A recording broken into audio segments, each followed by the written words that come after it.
G'day, welcome back to the shed. I'm Chris, logging a flat tank journey and my basket case Raleigh. And yes, it is a basket case, it's going to be a bitzer. So at this point of the build, I moved on to making some footboards, or footrests, or whatever you want to call them. Now, I made a fundamental decision at this point to get together the bike with the majority of parts that I already had. In the video, you'll see I could buy Raleigh footboards, reproductions, and they'd look cool in that. But I think I'd worked it out at 350, 400 bucks.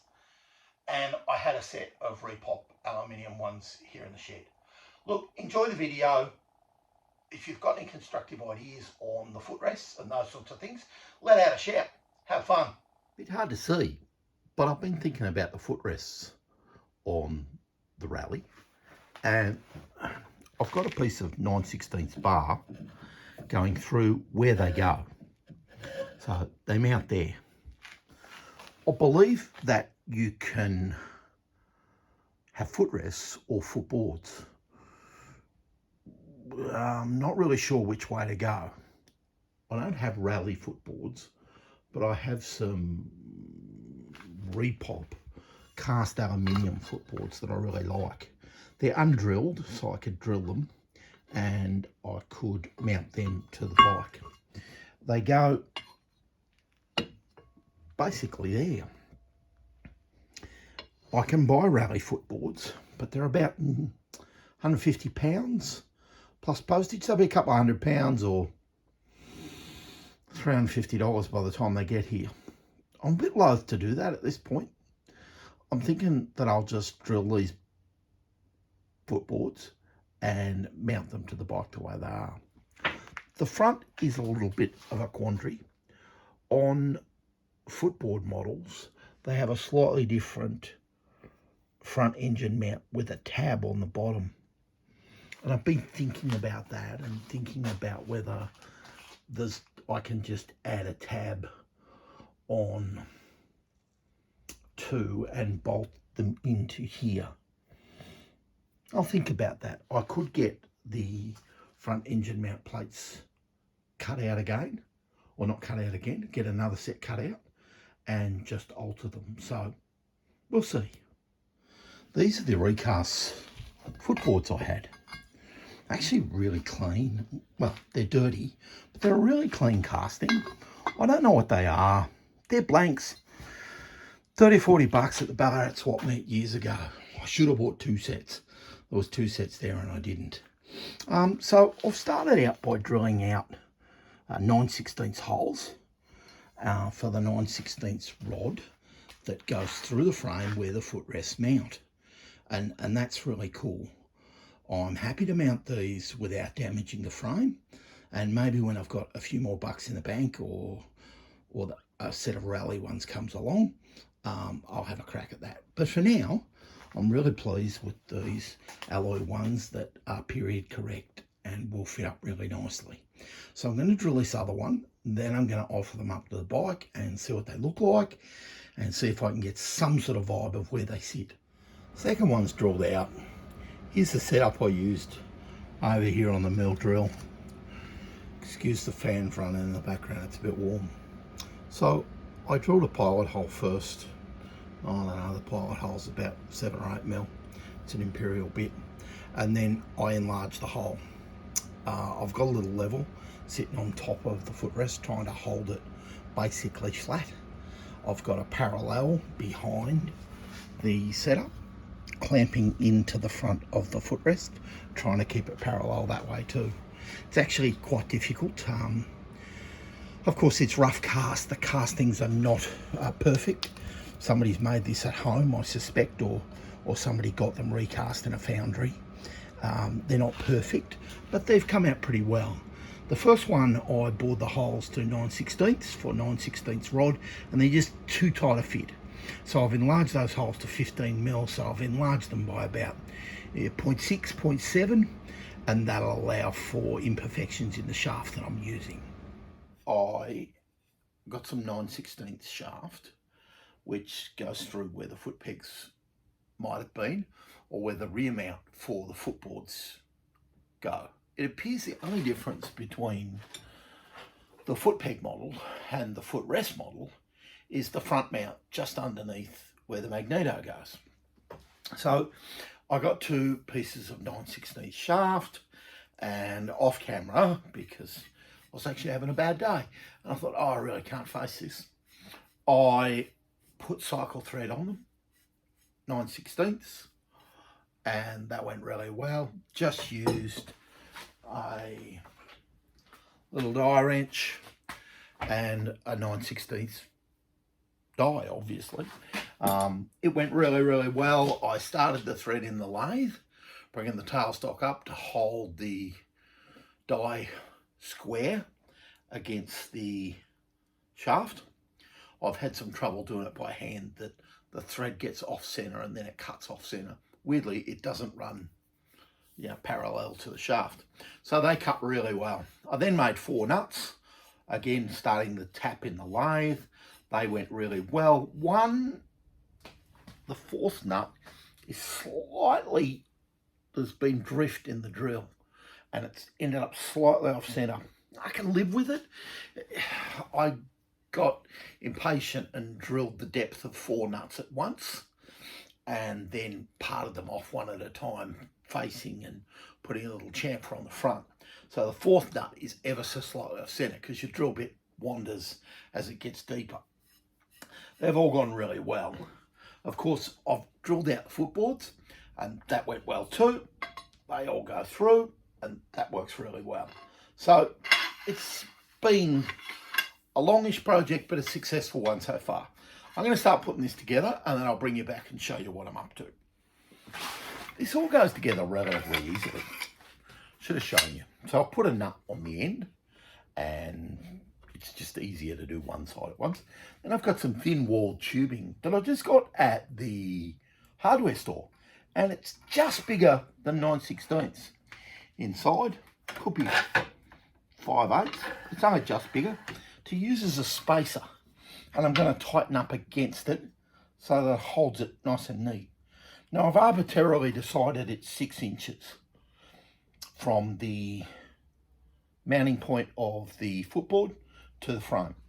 Don't ask me why, it just looked right on the other side, in particular with the flywheel.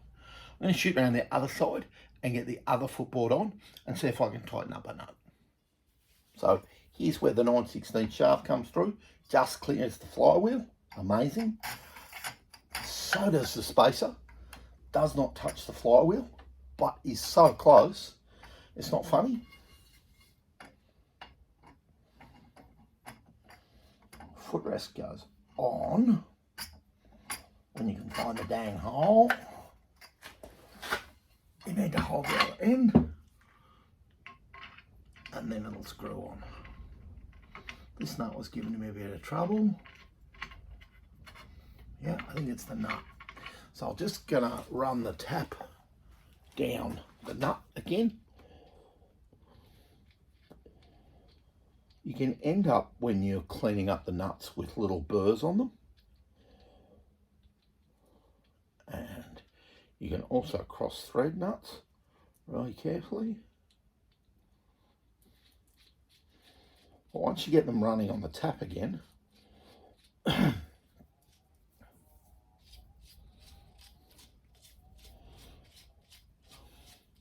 so this is the bottoming tap. When taps come in sets, they come in 3s. They come in a starter, an intermediate, and a bottoming, so that you can cut to the bottom of blind holes and things. So I'll run that over the top. Sorry to bore you.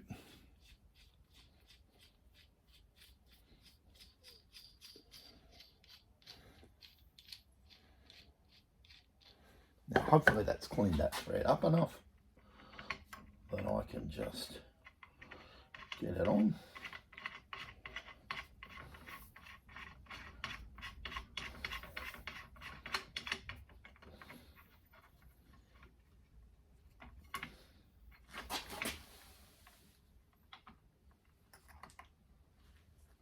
Yep, that's just touch it up. I need a socket and a spanner and a long arm to get that into place, but you can see that there's no sideways movement left. I don't think there is. No? So they're finger tight. Then that leads me to the front. I'll pull the tripod back and show you what I'm thinking about the front. So as I said, apologies for working up on the bench like this with the bike strapped to the roof. But my wheels aren't back from the wheel builder, which is a bit of a pain in the bum. So the shaft goes right through.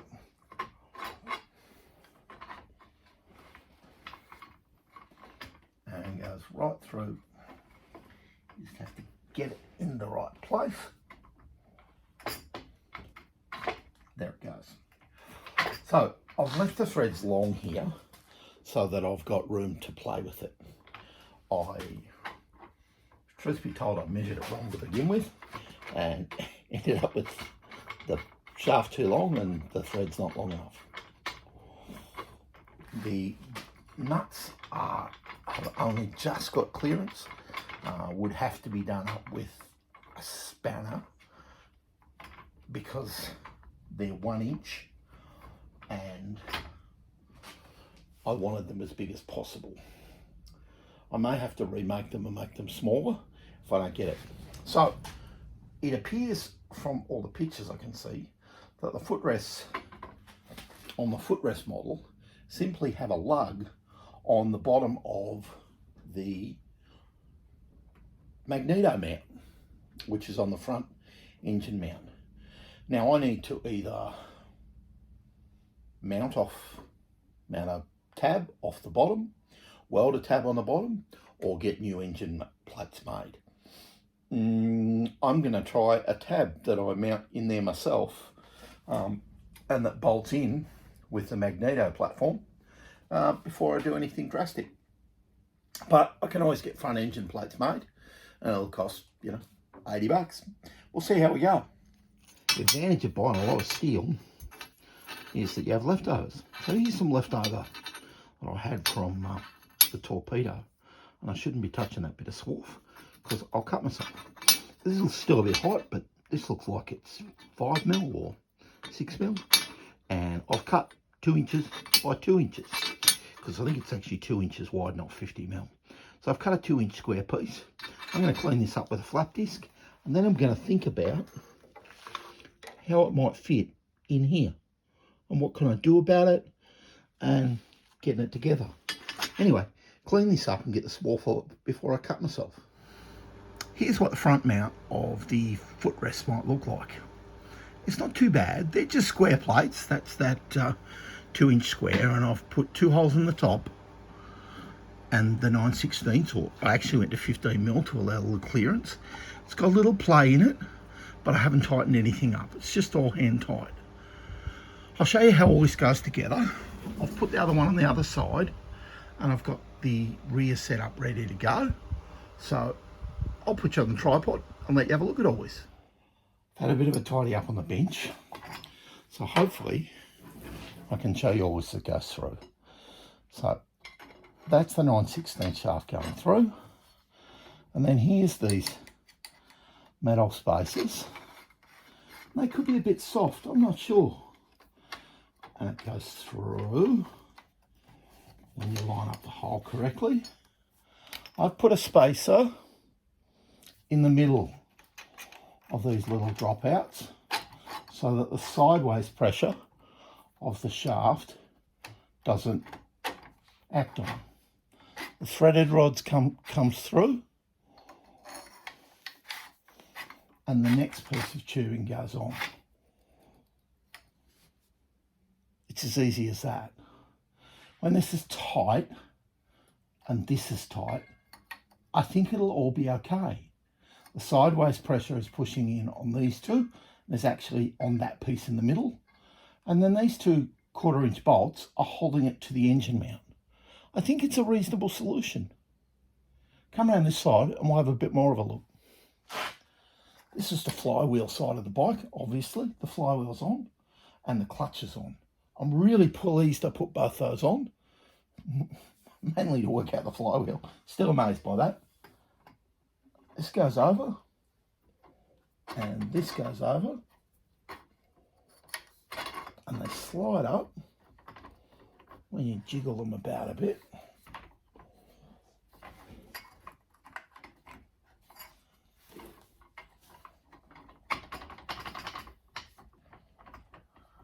Well, they do slide up because I've tested them.